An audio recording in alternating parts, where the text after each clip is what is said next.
प्रणाम सभी लोगों को। मैं वैद्य अरविंद पाठक पुणे महाराष्ट्र से आप सभी लोगों का स्वागत करता हूँ। सभी लोगों को कोटि कोटि प्रणाम करता हूँ। आज हमारा शाम का 7 बजे का सेशन बहुत ही महत्वपूर्ण है। इसमें हम लोग ना दुर्बलता और उससे रिलेटेड क्या क्या सिम्टम्स होते हैं और वह कौन से स्रोतस में दुष्टि होने की वजह से दुर्बलता होती है, और हम लोग किस तरह से जो वीकनेस आता है, बॉडी में वीकनेस आता है, तो आयुर्वेद के दृष्टिकोण से हम किस तरह से उसको ठीक कर सकते हैं, इस पर मैं आप लोगों को विस्तार से बताऊंगा। आप सब भारत के सर्वश्रेष्ठ चिकित्सक हैं। मैं सभी लोगों को प्रणाम करता हूँ। शाम का 7 बज गया है और 7 बज के 6 मिनट हो गया है, और हम लोग दुर्बलता और वीकनेस जो रहता है आजकल डे टू डे लाइफ में, कोई जेंट्स हो या लेडीज हो, सभी को वीकनेस रहता है। बच्चों को भी वीकनेस रहता है, बड़ों को भी रहता है। तो उसको किस तरह से हम लोगों को मैनेज करना चाहिए, किस तरह से देखना चाहिए, वह मैं आप लोग को विस्तार से बताऊंगा। उसके बाद में आप लोग भी अपने अपने मत और अपने अपने एक्सपीरियंसेस, ओपिनियन सब यहाँ पर शेयर करने वाले हैं। मैं पहले बता देता हूँ, फिर आप लोग बताइए। तो जब दुर्बलता रहती है तो हम उसको क्या बोलते हैं, लोकल भाषा में हम दुर्बलता बोलते हैं या कमजोरी बोलते हैं। और वह ओज क्षय से रिलेटेड रहता है। शरीर में जो ओज है वह हमारा सब धातुओं का सार भाग है। वह कहीं ना कहीं गड़बड़ा जाता है, क्षय हो जाता है, क्षयावस्था में आता है। इसलिए बहुत ज्यादा वीकनेस आती है। जितना ओज शरीर में रहेगा उतना ही बल की प्राप्ति रहती है। और ऐसा बोला गया है कि जितना शरीर में शुक्र रहता है, सातवां धातु, उतना शरीर बलवान रहता है, मानसिक रूप से, शारीरिक रूप से। इसी तरह से जो दुर्बलता रहता है वह आजकल जो अकालज जरा रहता है, अकालज जरा मतलब अकाल, अकाल में जो बुढ़ापा आ जाता है, कम एज में ही बुढ़ापा के सारे लक्षण आ जाते हैं। तो अकालज जरा ऐसा बोला जाता है। तो इसके वजह से मतलब हम लोग देखें तो पूरे धातुओं में शिथिलता आ जाती है, दुर्बलता आ जाती है। उसकी वजह से मतलब काम का, जैसे आईटी सेक्टर में लोग काम करते हैं या फिर बहुत ज्यादा ट्रैवलिंग करते हैं। यहाँ आप महाराष्ट्र में आके देखिए तो लोग पुणे से मुंबई रोज ट्रेन से आना जाना रोज करते हैं। तो ये जो ओवर एक्सर्शन हो जाता है, तो उसकी वजह से धातुओं में शिथिलता आती है। धातुओं का जो यापन होना चाहिए नॉर्मल, वह अच्छे से पोषण वगैरह नहीं हो पाता, तो उससे दुर्बलता आ जाती है। और दुर्बलता रहती है तो ये सामावस्था में भी रहती है और निरामावस्था में भी रहती है। सामावस्था मतलब आम युक्त अवस्था में भी रहती है, और निरामावस्था में भी रहती है। जब आम नहीं है, अग्नि अच्छा है, लेकिन धातुओं का परिपोषण नहीं हो पा रहा है, कहीं ना कहीं अपतर्पण हो रहा है। और अगर संतर्पण भी हो रहा है तो अति संतर्पण से स्त्रोतोरोध हो रहा है। तो इंसान बहुत ज्यादा खा रहा है, लेकिन स्त्रोतोरोध है तो उसको नरिशमेंट नहीं मिल रहा है धातुओं को। उसको बोलेंगे संतर्पण जन्य धातुओं का क्षय होना, ऊर्जा क्षय होना। और या फिर माल नरिशमेंट मिलना, जितना बॉडी का रिक्वायरमेंट है उतना रस रक्त मांस में दस्ती मज्जा शुक्र, इसका पोषण न होना। इसमें अग्नि मान्यता भी हो सकती है, जाठराग्नि मान्यता, धात्वग्नि मान्यता, भूताग्नि मान्यता, ये सब इसको कंसिडर किया जाना चाहिए।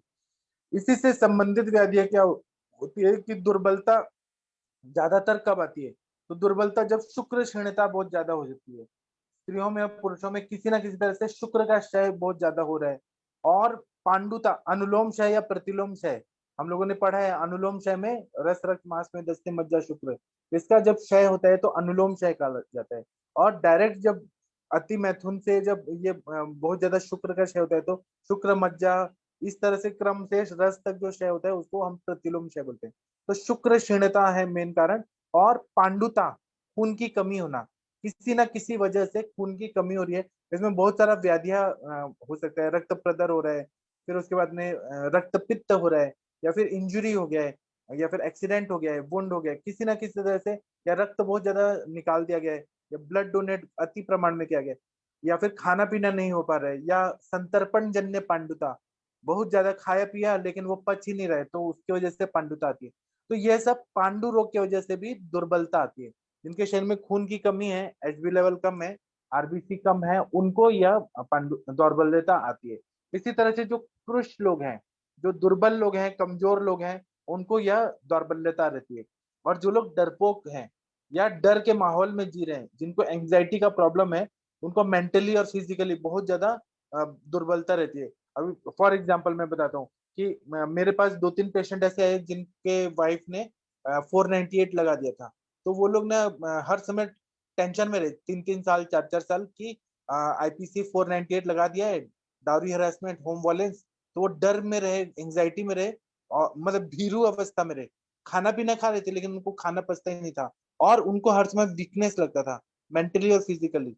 तो ये डर जो रहता है किसी भी तरह से हो सकता है। मैंने एक एग्जांपल देके बताया, ये डर किसी और चीज से भी हो सकता है, मतलब पैसे का डर या किसी गुंडों का डर या किसी ना किसी लाइफ में आजकल के जमाने में हर तरह को किसी ना किसी तरह का टेंशन और स्ट्रेस है। तो जहाँ एंजाइटी रहता है, भीरुता रहती है, वहां पर दुर्बलता आ जाती है। इसी तरह से अगर दोष देखेंगे तो इसमें वात क्षय बहुत ज्यादा रहता है। कफ, वात क्षय हो सकता है, वात का प्रकोप हो सकता है, कफ का क्षय हो सकता है। और इसमें धातु देखेंगे तो रस धातु, रक्त धातु और मांस धातु का इन्वॉल्वमेंट रहता है। रस क्षय हो सकता है, रक्त क्षय होता है, मांस का क्षय, ये कारण से दुर्बलता आती है।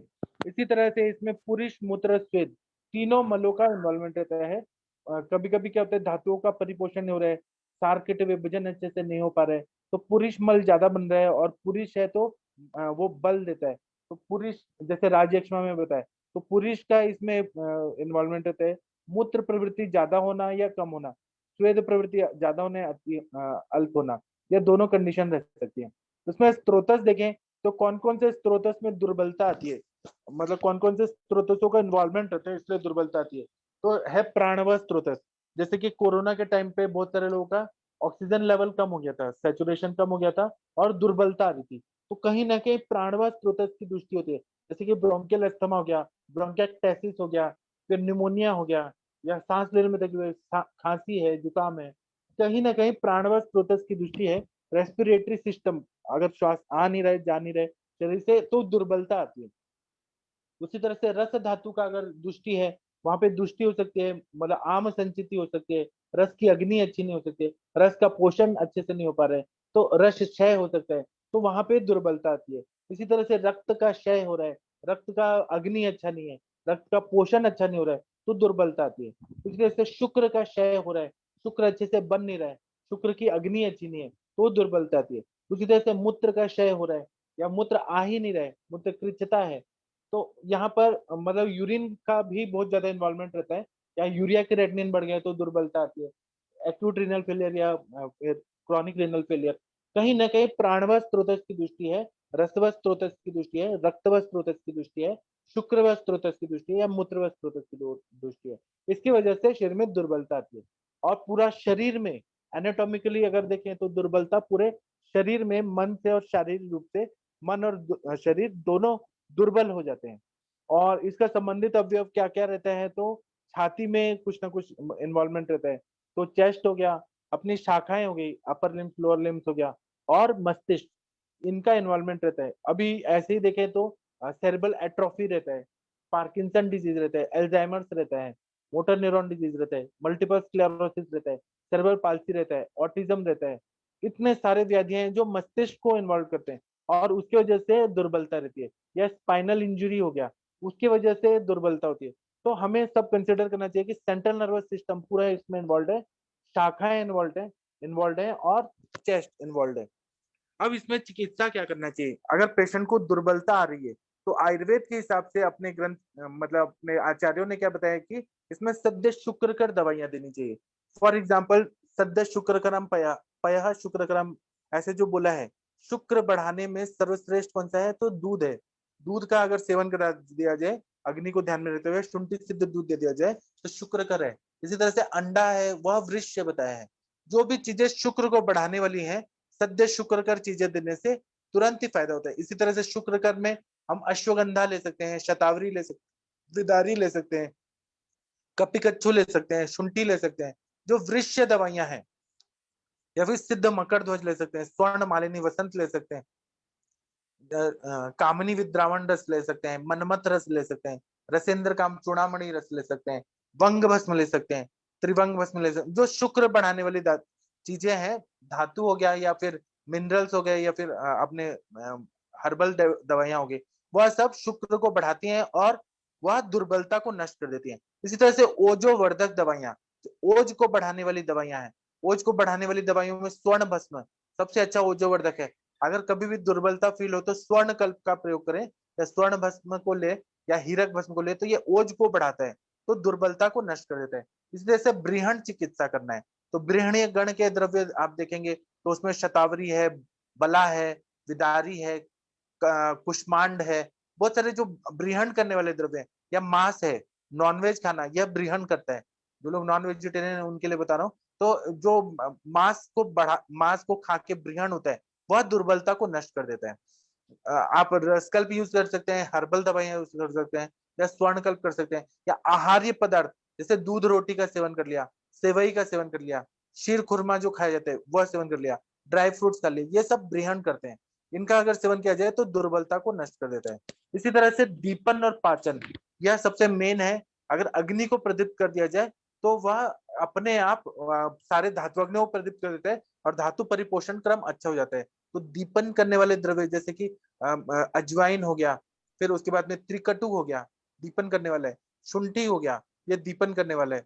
जो भी अग्नि को बढ़ाने वाली दवाइयां हैं, उसी तरह से पाचन करने वाली, आम का पाचन करने वाली जैसे कि मुस्ता है, या फिर जो दीपन भी है पाचन में जैसे शुंठी है, त्रिकटु है, शुंठ मरीच पिपली है। उसी तरह बहुत सारी दवाइयां हैं जैसे लवण भास्कर चूर्ण है, हिंगवाष्टक चूर्ण है, लक्षुनादि वटी है, अजमोदादि चूर्ण है, दाढ़ी मास्टक चूर्ण है। बहुत सारे जो द्रव्य हैं जो पाचन का कार्य करते हैं, दीपन और पाचन का कार्य करते हैं, वह भी दुर्बलता को नष्ट करते हैं। वह डायरेक्ट नहीं करेंगे, वह अग्नि को बढ़ाएंगे, और जो हम खाएंगे पिएंगे वह पूरी तरह से पच जाएगा और दुर्बलता को नष्ट करेगा।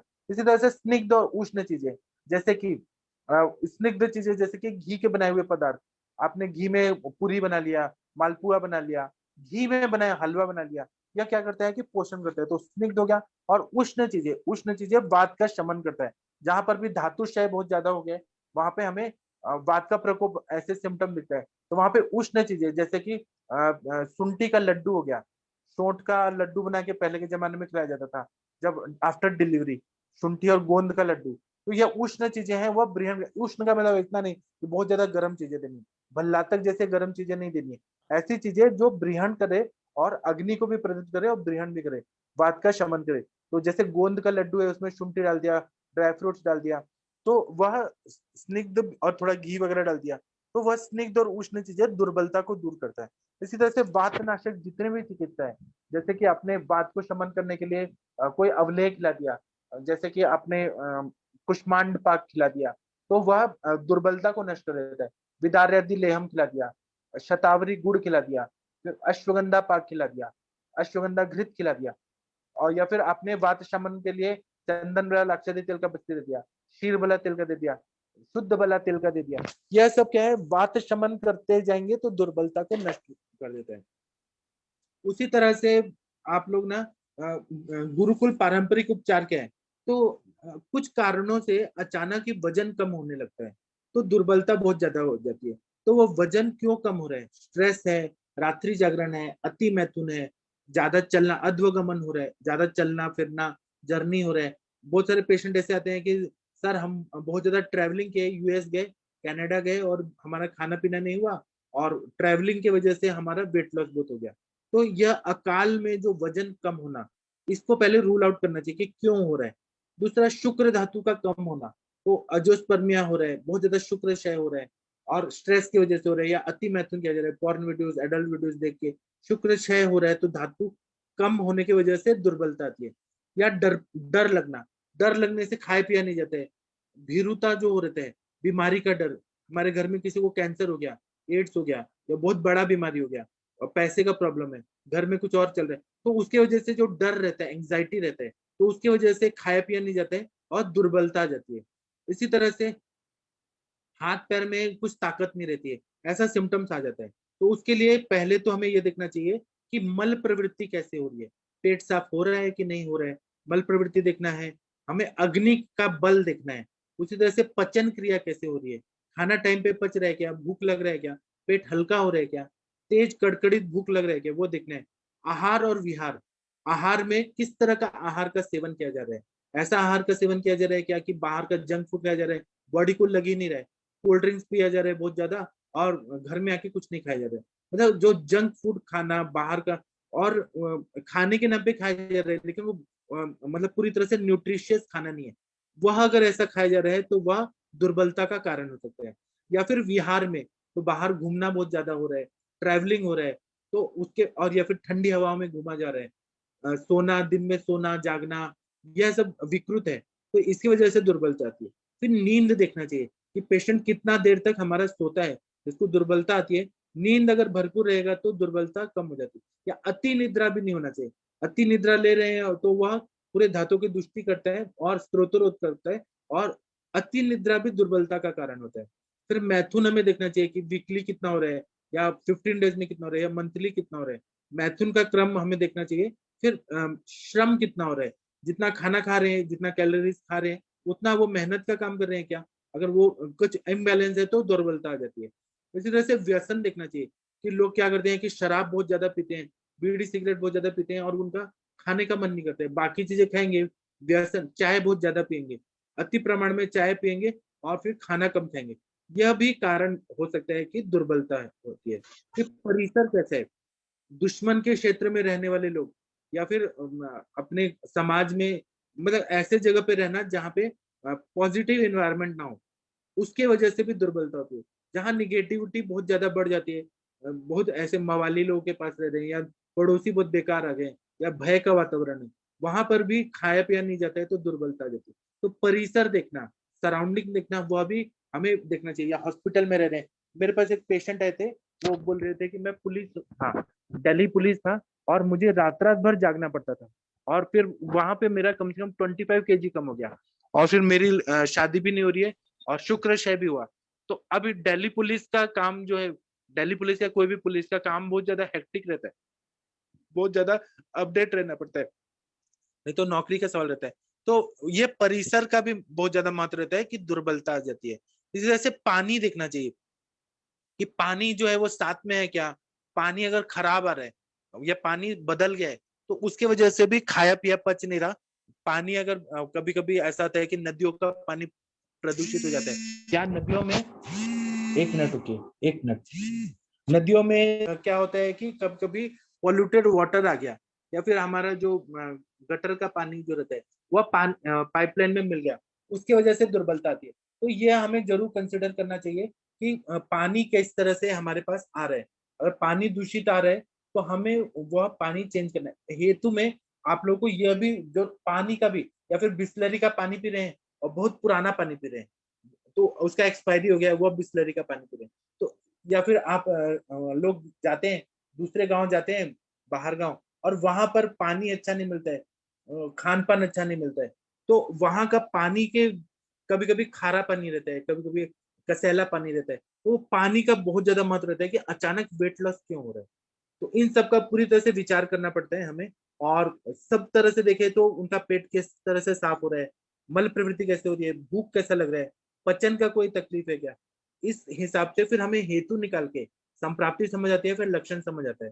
तो हम लोग क्या करते हैं कि स्वर्ण माक्षिक बट्टी देते हैं, चंद्र प्रभावटी देते हैं, श्रृंग भस्म देते हैं, लक्ष्मी विलास गुटिका देते हैं, कुष्मांड पाक देते हैं, बहुत सारी दवाइयां हैं, अश्वगंधा पाक देते हैं, च्यवन प्राशावलेह 2-2 बार देते हैं।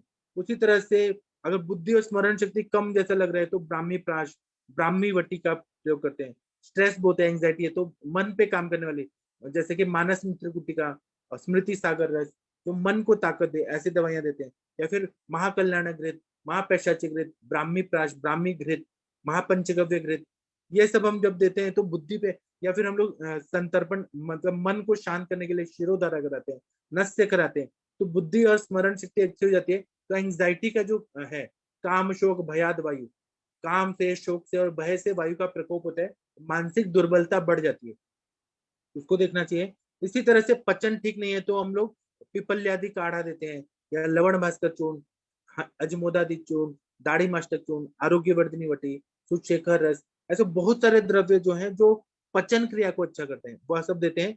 शुक्र क्षीणता और वजन कम हो रहा है, ऐसे पेशेंट आ रहे हैं कि शुक्र क्षय बहुत ज्यादा हो रहा है, तो हमें क्या करना है, तो मधुमालिनी वसन, शुक्र वल्लभ रस देते हैं, शुक्र मातृका वटी देते हैं, या फिर वृक्ष योग देते हैं। मतलब जो हेतु है उस हिसाब से दवाई देते हैं। चंद्र प्रभावटी देते हैं, लक्ष्मी विलास रस देते हैं, पुष्टिकारक वटी देते हैं, अश्वगंधा पाक देते हैं, तो उससे हमें बहुत अच्छा फायदा होता है। या फिर बुढ़ापा आ गया और बहुत ज्यादा दुर्बलता आ गई है, या अकाल कालज जरा हो रही है, मतलब टाइम पे बुढ़ापा आ रहा है, या अकालज जरा हो रही है किसी भी तरह से, क्योंकि आजकल क्या होता है 35-40 साल में लोगों को हार्ट का प्रॉब्लम हो रहा है, फिर घुटने दर्द हो रहे हैं, कमर दर्द हो रहा है, स्पॉन्डिलाइटिस हो रहा है, क्योंकि खान पान वैसा है और लाइफस्टाइल वैसा है। तो जो अकालज जरा है, या फिर टाइम पे आने वाले किसी भी तरह से दुर्बलता आ रही है, और उसमें वजन कम हो रहा है, तो शुक्र शय अगर है और घबराहट बहुत ज्यादा हो रही है, व्याकुलता, एंजाइटी बहुत ज्यादा हो रही है, तो उसमें चंद्रप्रभा वटी, ब्राह्मी वटी, श्रृंग भस्म का प्रयोग करें, च्यवन प्राशावलेह का प्रयोग करें, वो भी भूखे पेट रसायन काल में दे तो ज्यादा अच्छा फायदा होता है। इसी तरह से खाने के बाद पिपल्य आदि काढ़ा दें, द्राक्षासव दें, द्राक्षारिश दें, फिर झंडू पंचारिश दें, पुनर्नवासव दें, जैसा कंडीशन जीरकाद्य रिष्ट दें, लोहासव दें, अगर खून की कमी है तो लोहासव दें, तो जैसा कंडीशन वैसे दवाइयां सेलेक्ट करना है। अश्वगंधा रिष्ट दें। मैं एक गाइडलाइन दे रहा हूँ, इसी के पैरेलल बहुत सारी दवाइयां सेलेक्ट की जा सकती हैं।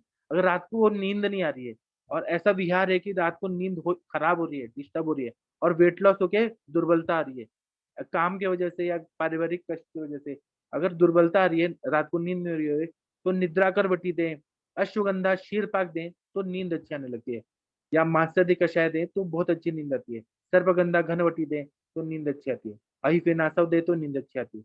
उसी तरह से पादाभ्यंग करे तो नींद अच्छी आती है। हेतु निकालना है और उसकी चिकित्सा खोजनी है। इसी तरह से चंद्र प्रभावटी दुर्बलता में बहुत अच्छा काम करती है।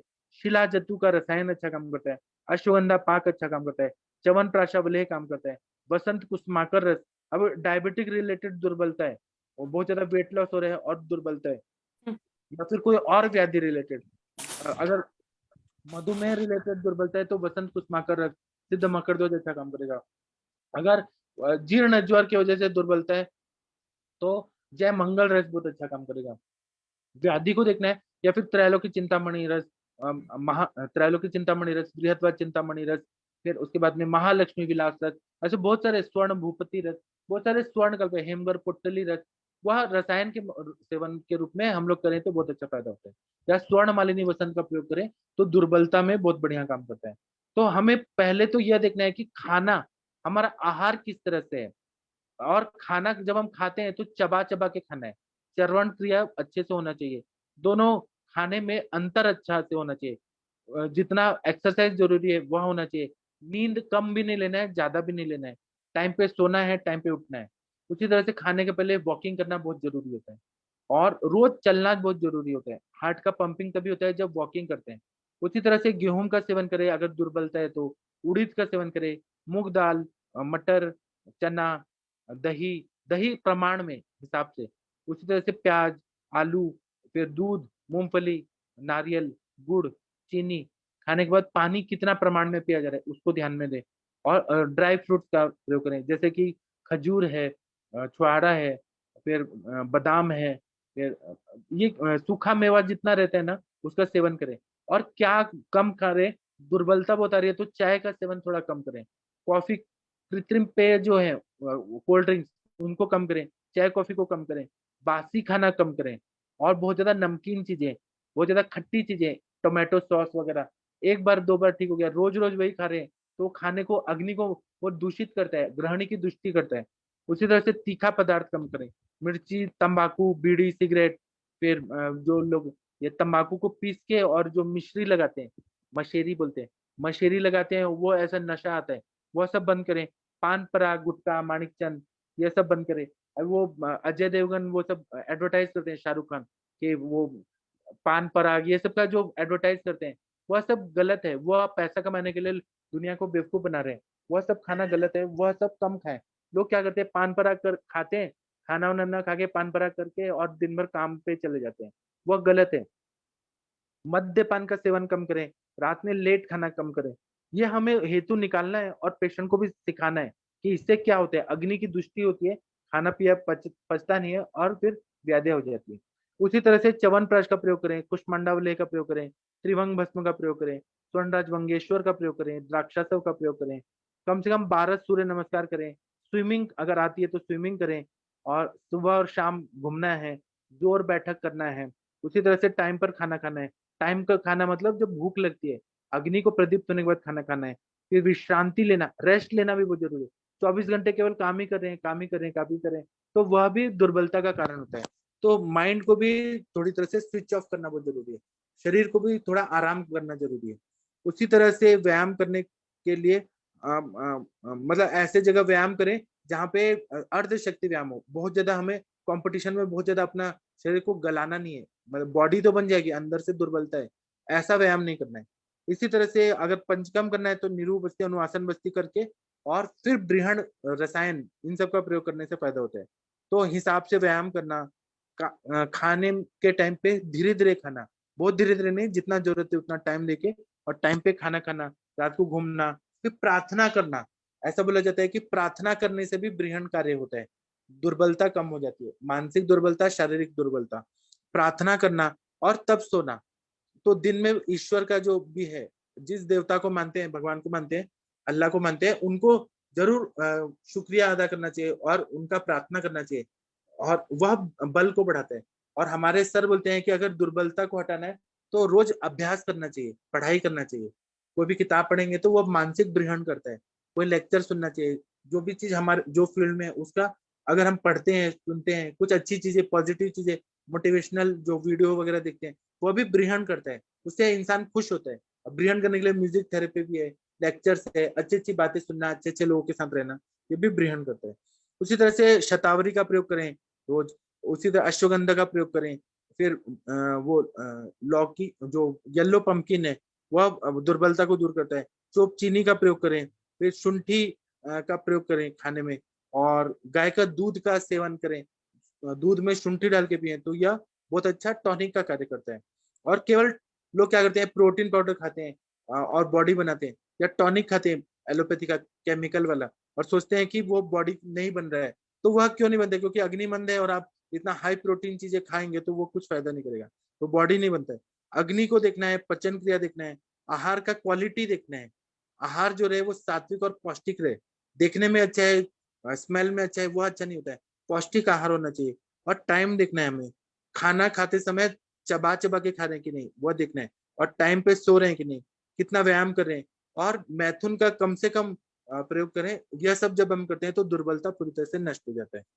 अब आप लोग बताइए, डॉक्टर कंचन मैम, आपके प्रैक्टिस में पेशेंट आते हैं जो बहुत ज्यादा वीकनेस का कंप्लेंट देते हैं, बताइए। जी सर, प्रणाम सर। बहुत पेशेंट, मतलब जैसे आपने बहुत ही अच्छा बताया, हर व्याधि के साथ जो दुर्बलता होती है उसको ही हम ट्रीट करते हैं, पर व्याधि को ध्यान में रख के ही ट्रीट करना पड़ता है। जैसे कि हम अतिसार का पेशेंट है, उसको अतिसार होके गया है और वो फिर बाद में मेडिसिन लेने आता है, या फिर अतिसार चालू है और उसके साथ उसको दुर्बल्य है, तो उस हिसाब से हमें ट्रीट करना पड़ता है। जैसे उस पेशेंट में हम छाछ देंगे या नींबू शरबत देंगे, मतलब जो इजीली डाइजेस्ट कर पाए, थोड़ा सा लंघन भी देंगे।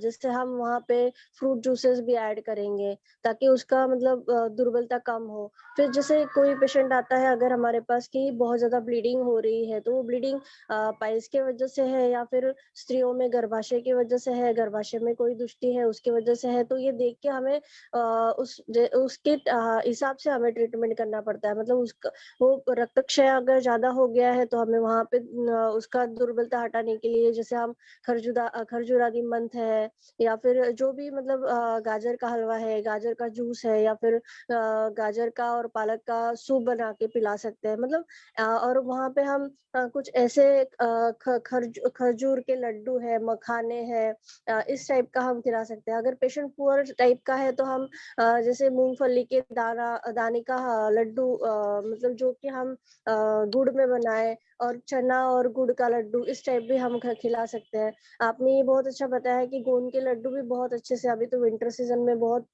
सारे घरों में ये बनते हैं, तो ये भी बहुत अच्छे से काम करते हैं।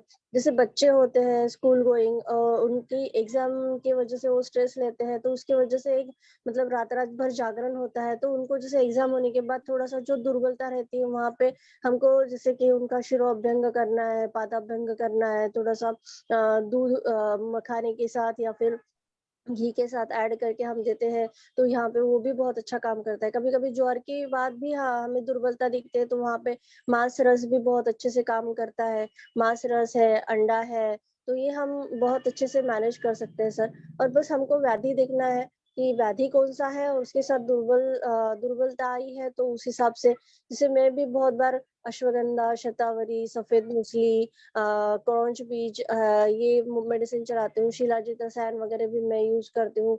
बच्चों में च्यवनप्राश है, बादाम पाक है, ये भी बहुत अच्छे से काम करता है। तो बहुत सारी मेडिसिन है हमारे पास, तो मतलब हमारे आयुर्वेद में तो खजाना है मेडिसिन का, तो हम बहुत सारी मेडिसिन हमारी बस युक्ति के साथ हम उसे चलाएं। जी sir. Hello. Thank you ma'am. Doctor Aditya sir, Archana ma'am, आप लोग बताइए। हाँ सर, हमें तो पहले मानसिक दौर्बल्य और शारीरिक दौर्बल्य दोनों का विचार करना चाहिए। और मानसिक दौर्बल्य में भी अवरोधात्मक और क्षयज ऐसे 2 प्रकार होते हैं। अगर संप्राप्ति अवरोधात्मक है तो शोधन करना चाहिए। शोधन से जो अवरुद्ध दोष है मन को वो निकल जाते हैं तो रिजल्ट मिल जाता है। क्षयज होंगे तो भ्रूण चिकित्सा करनी चाहिए सर।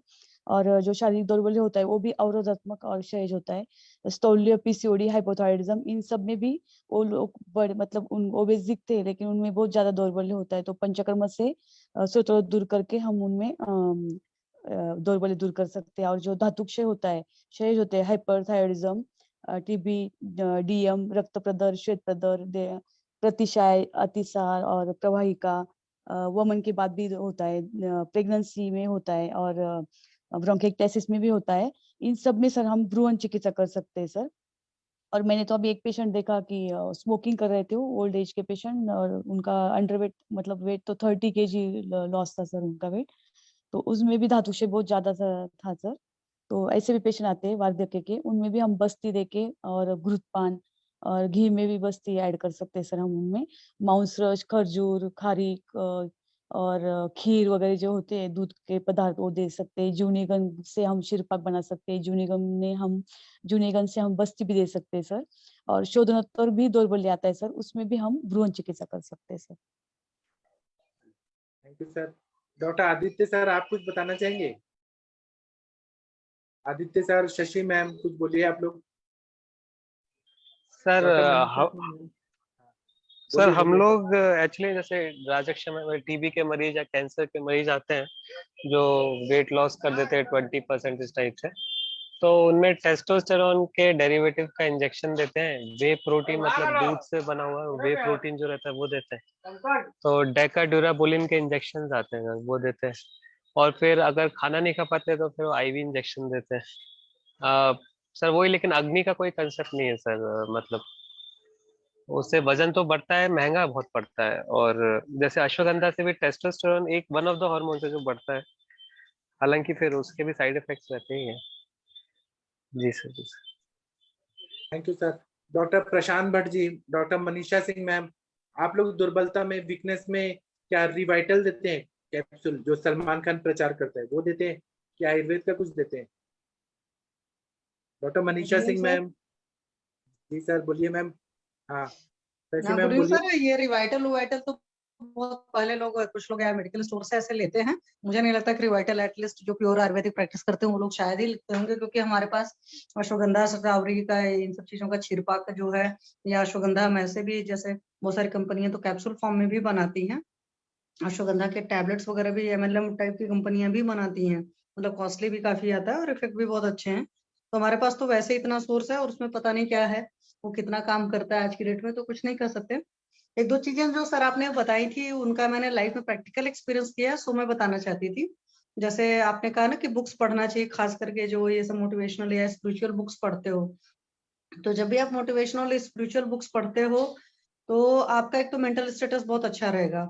आप मतलब अगर बहुत परेशान भी हो तो कई कई किताबें तो ऐसी भी होती है कि आपने 2-3 पेज भी पढ़ लिए ना तो आपका मूड सडन नेगेटिव से पॉजिटिव हो जाता है। मतलब आपको संभाल सकती है, मतलब इतना उनके अंदर पावर होता है। जैसे बोलते हैं शब्दों में ही जान होती है, तो वो पढ़ लीजिए तो आप रो रहे हो तो हंसने लगोगे, या मतलब आपका मूड नॉर्मल हो जाएगा। और बहुत सारी एक्टिविटीज होती हैं जैसे डांस वगैरह है, जिसको जो पसंद है, अगर इंडियन पसंद है तो इंडियन करे, वेस्टर्न में करना है जैसे शकीरा वगैरह हैं। मतलब मैंने इन सबको अप्लाई भी किया हो अपनी लाइफ में, कि आप उनका स्टेप्स वगैरह देखते हो और कुछ भी ऐसे करते हो तो बहुत अच्छा होता है। तुरंत मतलब आपका मूड चेंज हो जाता है। और जो हमारा एनर्जी लेवल है वो मेनली डिपेंड करता है हमारे मूड पर। अगर हमारा मूड अच्छा नहीं है तो एनर्जी लेवल सही नहीं फील होता है। दूसरी बात है कि जो दौर्बल्य की अगर आप बात करें बहुत ईमानदारी से, तो आज की डेट में जो भी पेशेंट आता है, हर पेशेंट यही शिकायत करता है कि हमारा एनर्जी लेवल नहीं है या मुझे वीकनेस फील होती है। तो मैं ये मानकर चलती हूँ कि अगर वीकनेस फील हो रही है तो लीवर की कहीं ना कहीं खराबी है, या आयुर्वेद के हिसाब से हम सोचे तो ग्रहणी दुष्टि है। और जब पाचन ठीक होगा तो उसके बाद ही जाकर के उसका हो जाएगा। और बहुत सारे लोग जैसे सर आपने बताया कि तनाव में रहते हैं, तो जो लोग भी तनाव में रहते हैं उनका तो कभी मतलब पाचन भी अच्छा नहीं होगा और फिर उनका एनर्जी लेवल हमेशा डाउन रहेगा ही। तो मेन ये है कि ग्रहणी दृष्टि ठीक करना और साथ में अपने मूड को बहुत अच्छा रखना, योग एक्सरसाइज वगैरह करना, प्राणायाम करना, ये सब सारी चीजें। और प्रार्थना जो होता है, प्रार्थना के लिए जैसे आपने बताया और हकीकत भी होता है कि प्रार्थना में बहुत ताकत होती है, क्योंकि आप दुनिया की किसी चीज पर मतलब किसी इंसान को 100% नहीं विश्वास कर सकते हो, लेकिन भगवान एक ऐसी चीज होती है जहाँ पर बोल सकते हैं कि हाँ सब कुछ हम अपने मन का मैल भी उनसे बोल सकते हैं, और जो चाहते हैं चाहे इम्पॉसिबल भी लगता है हम वो भी उनसे मांग सकते हैं। तो प्रार्थना अगर हम सही से करना सीख जाएं तो उससे भी हमें बहुत ताकत मिलती है। पर ये चीजें सर सिखाई नहीं जाती और ना लोगों को आती है, सच्चाई ये है। हम कहते भले हर कोई है, बट हमारी अपब्रिंगिंग जो होती है वो इस तरीके से नहीं होती कि हमें प्रार्थना करना सिखाया जाए या ग्रेटिट्यूड सिखाया जाए। कुछ चीजें सिखाई जाती है बट इन चीजों को भी सिखाना चाहिए, ये मेरा मानना है। जी sir, thank you sir. Doctor Manisha ma'am, आप कुछ बताइए मैम। जी सर, प्रणाम सर। सर आपने बहुत अच्छे से इसको और ब्रीफली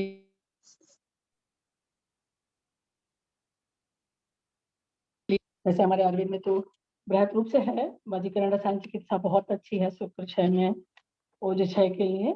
और उसको सबसे बड़ी हमारे पास प्रोसेस है सर कि शोधन करते हैं हम पहले, दीपन पाचन और शोधन करने के बाद जो औषधियाँ देते हैं वो हमारे धातु को भी पुष्ट करती है, शुक्र को भी ग्रहण करती है और मानस पर भी काम करती है ये, जो कि ये जैसे अभी मार्केट में सब जैसे अभी चर्चा हो रही थी कि लेते हैं और उसको तुरंत रिलीफ के लिए तुरंत वाजीकरण के लिए लेते हैं, तो वो हार्मफुल है और उसमें क्षयात्मक बाद में प्रॉब्लम आती है पेशेंटों को।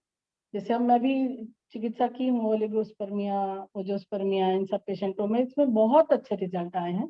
शोधन के बाद ये रसायन सेवन कराते हैं, अवलेह का कराते हैं, घृत पान कराते हैं, बहुत अच्छे हमारे रस कल्प हैं, भस्म हैं, तो ये सारी औषधियाँ बहुत अच्छा काम करती हैं। अभी एक लेडी है जस्ट बैठी हैं, तो उनका 25-26 दिन हो गया कंटिन्यूसली ब्लीडिंग हो रही है, तो उसमें उनको जो भी लिए होंगे औषधि उससे बेनिफिट तो नहीं हुआ है और अभी यहाँ आए हैं तो काफी कम हुआ है। लेकिन हम यदि स्तंभक दवाइयाँ दे रहे हैं तो वो उतनी प्रॉपर नहीं है, इसे 2-3 दिन रुकती हैं फिर वैसे फ्लो होने लगता है। फिर डीपली जाके हम जैसे हम केस टेकिंग में हमने बहुत अच्छी जानकारी ली आपके माध्यम से, तो डीपली जा रहे हैं तो उनके मानस पे स्ट्रेस था, बच्ची का प्रॉब्लम था और उससे बहुत अपने उसमें तनावग्रस्त थी और वो मान नहीं रही है इंटरकास्ट शादी के लिए, तो उसके लिए वो बहुत तनाव में थी, वो हेतु निकला मुझे और उस पर फिर मैं काम की। मानस मित्र गुटिका और वचा और जटामानसी और फिर ये पुष्यानुग चूर्ण वगैरह को जो प्रयोग की मैं और सारस्वता गोल्ड वगैरह का सेवन कराई, तो उससे बहुत बेनिफिट मिला। जबकि हम डायरेक्ट यदि लक्षणों को जैसे हम दबाने के लिए उसको साधने के लिए जैसे औषधि देते हैं तो वो प्रॉपर सक्सेस इसलिए नहीं हो पाता है। तो हमें एक बहुत अच्छी इसमें विधा की जानकारी मिली कि हम पूरी तरह से उसकी हिस्ट्री लें और दीपन पाचन पे काम करके, ग्रहणी पे काम करके और फिर जब दवाइयाँ दे रहे हैं तो वो 100% काम करती हैं सर। और आयुर्वेद में सब कुछ है, हर चीज पॉसिबल है सर। नस्य भी मैंने उनका शुरू कर दिया है अभी, उससे भी काफी बेनिफिट है और चेहरे में एकाएक परिवर्तन आ गया सर। अभी सिर्फ नस्य दे रही हूँ और ये दीपन पाचन और मानस पे काम किया और आज अभी दवा बना करके दे रही हूँ, तो अब ये 2-3 दिन में उनको रिजल्ट देती हूँ सर मैं आपको। Thank you sir. Thank you ma'am. Doctor MV Sushil sir, आप कुछ बताना चाहेंगे?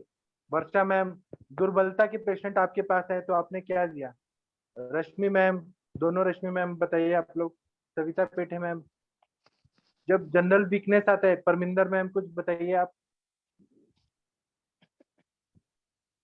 कुछ बोलिए। आरती मैम, जनरल डिबिलिटी या वीकनेस पे कुछ पेशेंट आए तो आप लोगों ने क्या दिया, कैसे दिया? टिंकल यादव जी कुछ बताइए। जी सर, प्रणाम सर। हाँ प्रणाम सर, बताइए। सर वैसे तो हमारे यहाँ जो भी पेशेंट आते हैं तो हम लोग मोस्टली सर, मैं तो ज्यादातर एक अपना धातु पौष्टिक चूर्ण इस्तेमाल करता हूँ सर बल क्षय में, और मुझे काफी अच्छा रिजल्ट मिल जाता है। और स्वर्ण सिद्ध मकर ध्वज और आपका बसंत मालती, इन दोनों का भी सर मुझे काफी अच्छा रिजल्ट मिलता है, लेकिन धातु पौष्टिक चूर्ण का मुझे ज्यादा अच्छा प्रभाव मिला है सर देखने के। तो क्या है धातु पौष्टिक चूर्ण में? सर मेरे अपने फॉर्मूले में मैं 15-16 चीजें डालता हूँ उसमें, हाँ। जैसे सालम गट्टा, सालम पंजा, अकरकरा, ताल मखाना, चुनिया गोद, कोच के बीज, असगंध, शतावरी, चीनी खांड, सफेद मूसली, सिहा मूसली, अश्वगंधा, इस तरह से मैं सर बनाता हूँ उसको। सर मुझे इस पे काफी, डालिए ना, चाय अपने हाँ ग्रुप मैं पे सारी डालिए, चीजें ग्रुप में लिख के डाल देता हूँ। क्योंकि समझ में नहीं आ रहा है इतना। जी जी जी, मैं ग्रुप में डाल देता हूँ सब लिख के। Okay sir. काफी अच्छा इसका रिजल्ट मिलता है, और पेशेंट का सर वेट भी 10 दिन खाने के बाद में काफी अच्छा बढ़ने लगता है, और पेशेंट के फेस पे भी काफी ग्लो आ जाता है, लगता है कि हमने कुछ दिया है, इतना अच्छा इसका इफेक्ट है। ठीक है, आप ग्रुप में डाल दीजिए ताकि सब लोग भी देखेंगे। हाँ हाँ सर, मैं बिल्कुल डालता हूँ। Thank you sir. Doctor Parminder ji, doctor Varsha ma'am, Aarti ma'am, बोलिए आप लोग। प्रणाम आरती सर। मैम, आप हाँ प्रणाम जी सर, मैम, बताइए। प्रणाम सर। सर बहुत ही अच्छा आपने बताया सर। आयुर्वेद में इसका बहुत अच्छा दौर्बल्य का है। एक तो प्रत्यक्ष केस मैंने इस ग्रुप को ज्वाइन करने पे ही देखा सर। वो जो आपने और अंजना मैम ने मेरे को IUGR का गाइडेंस दिया था। एक बच्चा था जो मतलब पैदा भी नहीं हुआ था और उसका 700 ग्राम वेट था, और जब वो पैदा हो तो 2.5 किलो उसका वजन हुआ। तो उसको आयुर्वेदिक की मेडिसिन सर उसको दिया था। तो स्वर्ण बसंत, मालती, अश्वगंधा, बलामूल, शतावरी, विदारी गंध और इसका दूध के साथ उसको सेवन करने के लिए दिया। बाद में इसी कॉम्बिनेशन को सर मैंने बहुत सारे पेशेंट्स में यूज किया। इससे सिद्ध घृत भी मैंने छोटे बच्चों को, अभी जैसे कुछ बच्चे आते हैं हमारे पास, तो उसको खाने में उसका टेस्ट बिल्कुल पता नहीं लगता। नॉर्मल घी की जगह मैं उनको ये वाला घी खाने के लिए दे रही हूँ। तो उससे काफी अच्छा सर उससे रिजल्ट आ रहा है। बच्चों का वेट इंक्रीज भी हो रहा है, और बल बुद्धिवर्धक तो वो है ही है। और इसके अलावा सर गोंद के लड्डू हैं, जैसे कूष्मांड का आपने बताया, तो वो बच्चों के लिए स्पेशली बहुत अच्छा रसायन भी है। तो कूष्मांड और जो नारियल का रहता है उसको देसी घी में जैसे भून करके उसमें ये खजूर का मतलब मीठे के लिए खजूर डाल करके जो बनाया जाता है वो भी उसमें बहुत अच्छा काम करता है। बाकी जो ये लपसी रहती है, जो हलवा रहता है, गेहूं का हलवा जो रहता है, ये भी सर बहुत अच्छा काम करता है इसमें वीकनेस में। हमारे यहाँ पे sir after post delivery specially 5th day पे लेडी को ये गेहूं का जो हलवा है वो उसको खिलाया जाता है, और गोंद के लड्डू स्पेशली दिए जाते हैं। तो ये सब उसमें बहुत अच्छे काम करते हैं। और रागी के लड्डू है, राजगिरा के लड्डू है, तो ये हम बच्चों में भी मतलब यूज कर सकते हैं। और अगर कोई डायबिटिक पेशेंट है तो उसमें इन्हीं सभी चीजों से सिद्ध किया हुआ घृत सिर्फ उसको खाने में, मतलब अगर हम घृत पान देने के बजाय इस घृत से ही उसको खाना बनाने के लिए और कंज्यूम करने के लिए घृत दें तो उससे सर उसको काफी अच्छा मिलता है। बाकी मेडिसिन तो सर आपने बताई हैं, तो काफी अच्छा उसका रिजल्ट है। जी sir. Thank you ma'am, thank you. Doctor Varsha Kaushik ma'am, आप कुछ बोलना चाहती हैं? वर्षा मैम, कुछ बताइए आप। जी सर, प्रणाम सर। मैंने तो अभी तक बस जितनी भी फीमेल्स आई थी उनको शतावरी कल्प और शतावरी चूर्ण ही दिया है, उतने में भी उनका अच्छा हो गया सब कुछ, वेट गेन भी हो गया, और दीपन पाचन दिया था बरसात में क्योंकि उनको भूख नहीं लग रही थी ठीक से। और मेल में अश्वगंधा देने से ही ठीक हो गया उनका दर्द। बहुत इंपॉर्टेंट चीज बताया आपने, बहुत अच्छा बताया। Thank you ma'am. Doctor Renu ma'am, आप कुछ बताएंगी? श्वेता मैम कुछ बताएंगी? आप सब लोग प्रैक्टिशनर है, कुछ ना कुछ बताते करते होंगे। जितेंद्र मिश्रा जी, आप कुछ बताइए, वीकनेस में आप लोग क्या देते हैं? प्रणाम सर। बोलिए। हाँ मैम।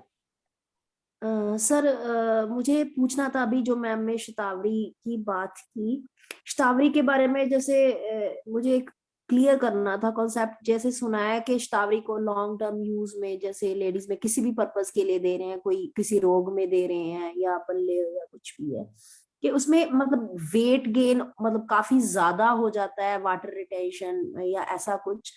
तो ऐसा कुछ एक्सपीरियंस कोई भी वैद्यगण कोई ऐसा बता सकते हैं कि ऐसा उन्होंने किसी में देखा है, और क्या वो रिवर्सिबल होता है या नहीं होता है, या कोई डोज का चक्कर रहता है? इस बारे में थोड़ा क्लियर कर सकते हैं? शतावरी कल्प का साइड इफेक्ट देखा है किसी ने?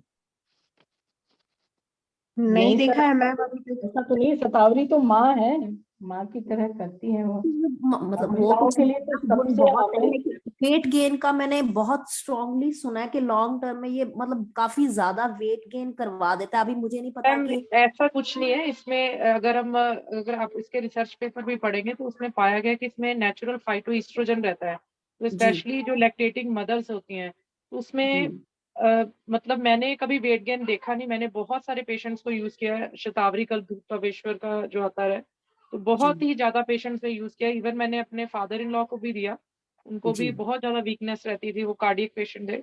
तो ओके। मैम इससे कुछ ऐसा मेरे को कुछ मिला नहीं कि वेट गेन हो या ऐसा कुछ भी हो। तो आपने मैम मैम मैम उसके मैक्सिमम साथ किसी भी अश्वगंधा देते थे क्या आप मैम? हाँ जी। अश्वगंधा मिला के देते थे क्या? नहीं नहीं मैम, मैं सिर्फ शतावरी कल्प ही देती थी, जो डायरेक्ट क्योंकि उसका आता है, उसमें कंपनी इलायची और अच्छी होगी कि शतावरी नहीं रहता होगी, है। कंपनी का देखिए ना मैम, अच्छी क्वालिटी का था कि नहीं।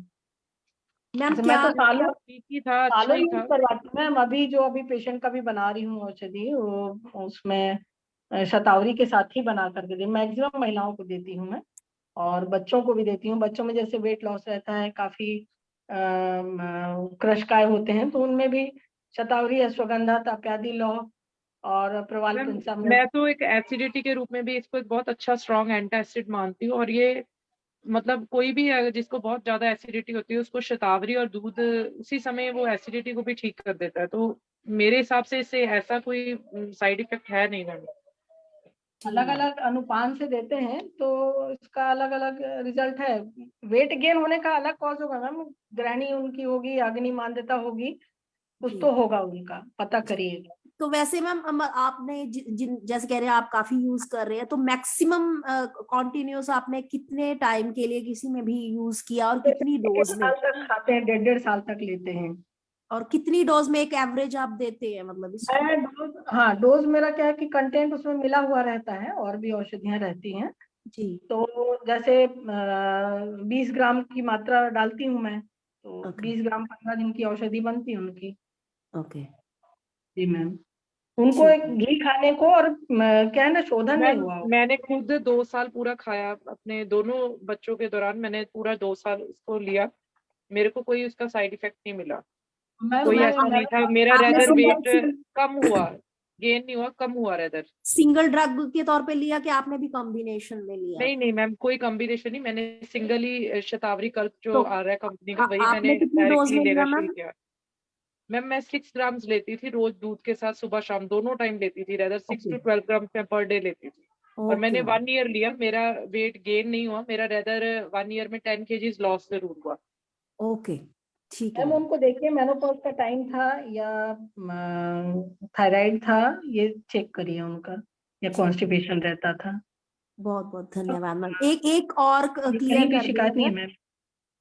एक अश्वगंधा के बारे में भी थोड़ा बताएंगे कि अश्वगंधा का जैसे तो हम मतलब इसको रसायन के तौर पे भी या मानस के ऊपर भी, और एक दौर्बल्य में जैसे अब बताया उसमें भी, मतलब हर तरह से ज्यादातर किसी भी एज ग्रुप को मतलब बड़ा सेफ मानते हैं।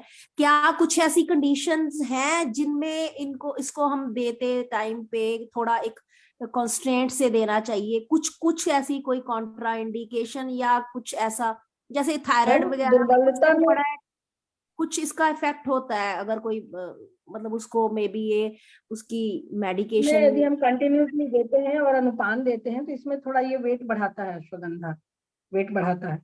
मुझे मिला है इसका, मैं बच्चों में भी देती हूँ तो वेट गेन होता है इसका। तो अश्वगंधा का तो रहता है, ग्रहण के लिए एक सीमित अवधि तक यदि देते हैं आप, तो अच्छा है रिजल्ट इसका। मानस पे भी इसको हम प्रयोग करते हैं, अरिष्ट के रूप में प्रयोग करते हैं। मतलब कोई ऐसी कंडीशन है जिसमें आके इसको नहीं देना चाहिए या सोच के देना चाहिए? कोई ऐसी पर्टिकुलर है कोई कंडीशन? जैसे थायराइड में कुछ ना, इसका मैंने अभी मेरे को क्लियर नहीं कि थायराइड की मेडिसिन की उसके एक्शन में कुछ करता है या थायराइड वालों में मतलब नहीं देना चाहिए या कुछ ऐसा है आपने पढ़ा या सुना? हम थायराइड का तो अलग ही कॉम्बिनेशन रहता है ना, थायराइड का उनका देखना पड़ता है ना कि उनकी प्रकृति क्या है, वातज पित्तज है, वातज कफज है, तो उसकी प्रकृति देख करके करेंगे। वात यदि संप्राप्ति तो रहती है थायराइड में, जी तो उसकी मात्रा, न्यूनतम मात्रा का प्रयोग कर सकते हैं उसमें। ओके और कहीं ना कहीं एज फैक्टर क्या है उसका, ये भी सारी हेतु देखेंगे मैम। उसके अनुसार एनालाइज करके देंगे तो सारी औषधियां हमारी सुरक्षित हैं। मात्रा और प्रकृति को आप यदि कंबाइन करके देंगे तो सब कुछ सुरक्षित है मैम, कहीं संशय नहीं है। Okay ma'am, thank you. Thank you ma'am. Good evening sir. Manisha हाँ मैम सर, से बताइए। क्वेश्चन था कि मनीषा मैम ने बताया था कि वो एक नस से देती हैं, मतलब कि जिनको एंजाइटी वगैरह ज्यादा होती है, तो उन्होंने बताया था कौन सा नस से देती हैं मैम? जी सर, वो सर का मेडिसिन है, वचादी तेलम है, वचा तेल अच्छा, है। वचा तेल है। हाँ, वचा का। एक्चुअली मुझे भी पिछले सप्ताह बीपी बहुत हाई हो गया था, तो कोइंसिडेंस मैंने भी उसको प्रयोग किया और बीपी इतना हाई था कि 180 108 ऐसे चला गया था, 110 पता नहीं कैसे। वर्क ज्यादा था, कुछ ये ज्यादा एंजाइटी कुछ किसी। ऐसा ज्यादा हो गया होगा वैसे। हाँ नहीं, वो कुछ ऐसे पेशेंट ही आ गए थे कि जिसको बहुत डांटना पड़ गया मुझे, और हालांकि वो तो ठीक हो गए लेकिन मुझे इसका इफेक्ट पड़ा।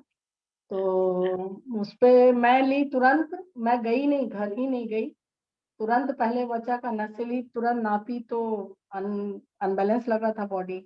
फिर मानस मित्र गुटिका ली, सर्पगंधादि गुलिका आती है एक, उसको लिया मैंने, और फिर एक सिंपली वस्ती लिया। इसमें थोड़ा सा इसका बना करके मैंने अपना एक अलग योग बनाती हूँ ऑयल का। तो उसके बाद वायु का थोड़ा सा हुआ और स्ट्रेस भी कम हुआ, और सडनली मैंने सुबह यदि बीपी उसका जब मैंने चेक किया तो मुझे 130 और 84 आया मेरा बीपी, ओके ओके, फिर तो काफी कम और रात में नींद भी बहुत अच्छी आई।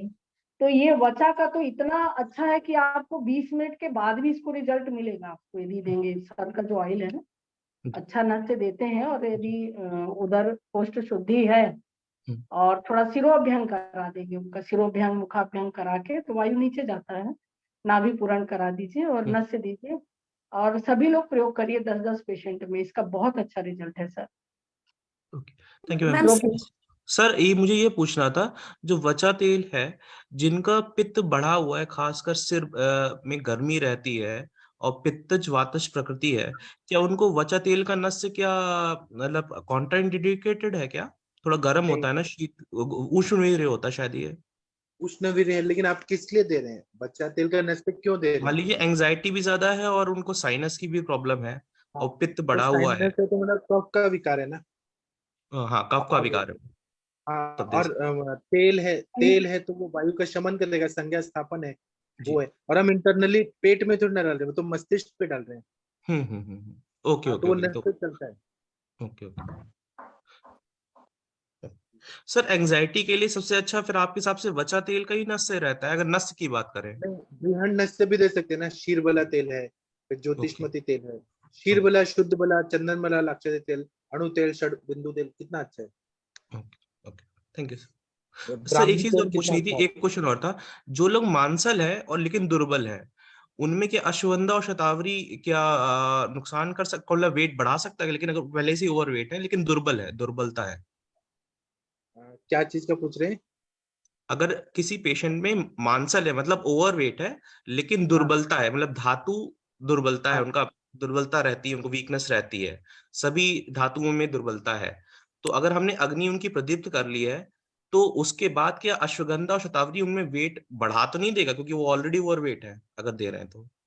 सर अगर 1 महीने तक देते हैं उसको शुरू में, तो वो सिर्फ जो दुर्बलता आप कह रहे हैं ना, बस उसको दूर करता है, वेट नहीं बढ़ाता। ओके, 1 महीने तक, ओके ओके, या गैप के 1 महीने के बाद गैप करके फिर से कर सकते हैं? Okay okay, thank you. नहीं, मैंने तो 1 महीने में उसकी दुर्बलता चली जाएगी तो वो आगे कंटिन्यू ही नहीं करते हैं पेशेंट, लेकिन आप ऐसा आगे यूज करके देख सकते हैं। पर मैंने अभी तक जितने को भी दिया है उसका 1-1.5 महीने या 2 महीने में जैसी दुर्बलता दूर होती है वो लोग बंद ही कर देते हैं लेना। Okay okay okay, thank you thank you. और सर ऐसे पेशेंट में अवरोधात्मक दौर्बल्य होता है तो वहाँ पे शोधन अच्छा रहेगा।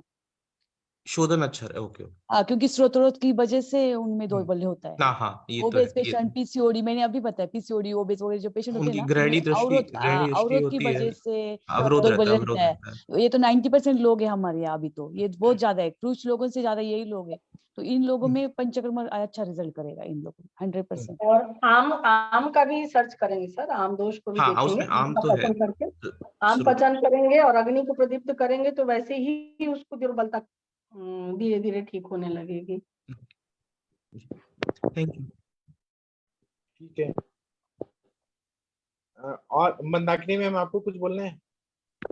हाँ जी सर, बोलना है। सबने औषधि के बारे में अच्छे से बहुत अच्छा डिस्कशन किया और मैंने भी काफी मरीज देखे। मेरे पास एक पेशेंट थी और वो लड़की 20 साल की लड़की, 20 की नहीं 25 साल की लड़की थी वो, और उसका वजन जो था वो केवल 20 किलो था सर। और वो बंगाली लड़की थी, वो नॉनवेज वगैरह खाती थी लेकिन उसका वेट पुट ऑन नहीं होता था, ताकि उसकी भूख वगैरह सब कुछ सही थी। आम पाचन वगैरह कुछ भी नहीं, मतलब आम वगैरह कुछ भी नहीं था। वो जस्ट मेरे को दिखाने के लिए आए थे। वो लड़की गूंगी थी, बोल नहीं पाती थी। तो उन्होंने मुझे बोला कि इसका कम से कम, बहुत सुंदर लड़की थी और बहुत प्यारी सी पतली दुबली थी, तो उन्होंने मुझे बोला कि कुछ तो ऐसा करिए कि इसका वेट पुट ऑन हो जाए। जब मैंने उसकी हिस्ट्री निकाली तो सर वो सोती बहुत कम थी। उसकी सोना था, सोती ही नहीं थी, और वो आराम भी बहुत कम करती थी सर। मतलब काम काम काम, दिन भर काम करती रहती थी, एक्टिव बहुत ज्यादा थी वो। तो फिर मैंने सर टोटली उसका अपोजिट उसको दिया, और मैंने सर उसको बोला उसकी मम्मी को कि अश्वगंधा और शतावरी इन दोनों को एक एक चम्मच ले लेना, उसको सुबह और शाम दोनों दूध के साथ में लेना। और उसके बाद फिर 15 दिन बाद मैंने उसको मैंने बुलाया था, और फिर मैंने एक दिन बोला उसको, मैंने कहा कि शतावरी को 4 चम्मच दूध के साथ में और केले के साथ मिक्स करके सुबह लेना। फिर मैंने अश्वगंधा शतावरी का जो डोज था, वो मैंने जो मेरा था वो मैंने कम कर दिया था, क्योंकि शतावरी मैंने इधर बढ़ाई थी।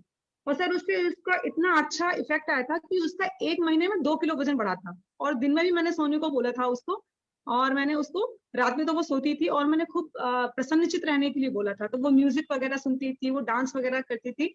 तो सर मैंने 1 महीने में उसका 2 किलो वजन बढ़ा था। और वो आई बाद में, तो फिर उसके फादर ने मुझसे पूछा कि अभी और क्या कर सकते हैं।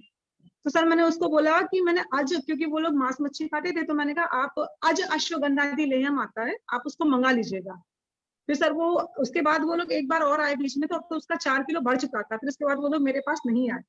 और जहां तक रही सर दौर्बल्यता की बात, तो दौर्बल्यता कोई चीज, मतलब हम उसको मानसिक और शारीरिक दोनों तरीके से देखते ही देखते हैं।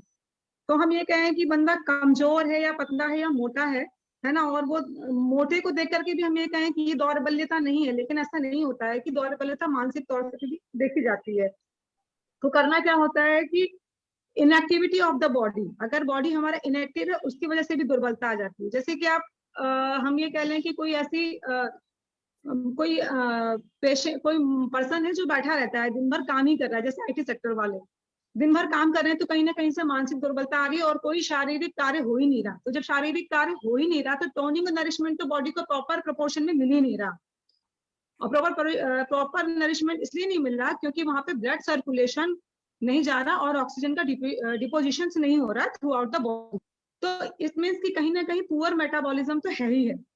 तो सर मैंने ऐसे लोगों को मतलब जैसे लाइक चक्रासन है, धनुरासन है, भुजंग आसन है, वज्र आसन है, सर्वांग आसन, मत्स्य आसन है, पवन मुक्त आसन है, और लास्ट में रिलैक्सेशन के लिए शव आसन। और कुछ ऐसे प्राणायाम लाइक अनुलोम विलोम है, उज्जयी है, कपालभाति, भस्त्रिका। बिकॉज हम सारे जानते हैं कि भस्त्रिका जो होती है वो अग्नि को इम्प्रूव करती है, अग्नि को कफ को पिघलाती है और अग्नि को बढ़ाती है। तो इस तरह से अगर हम देखें तो toning and nourishment of the body हम इन आसनों के द्वारा और इन प्राणायाम के द्वारा कर सकते हैं। Thank you. अभी हम थोड़ा ब्रेक ले लेते हैं क्योंकि फिर ये बातें लंबी चलेंगी। तो हम लोग अब 8:15 बजे मिलेंगे। तब तक के लिए थैंक यू, प्रणाम सभी लोगों को। प्रणाम सर। Thank you sir.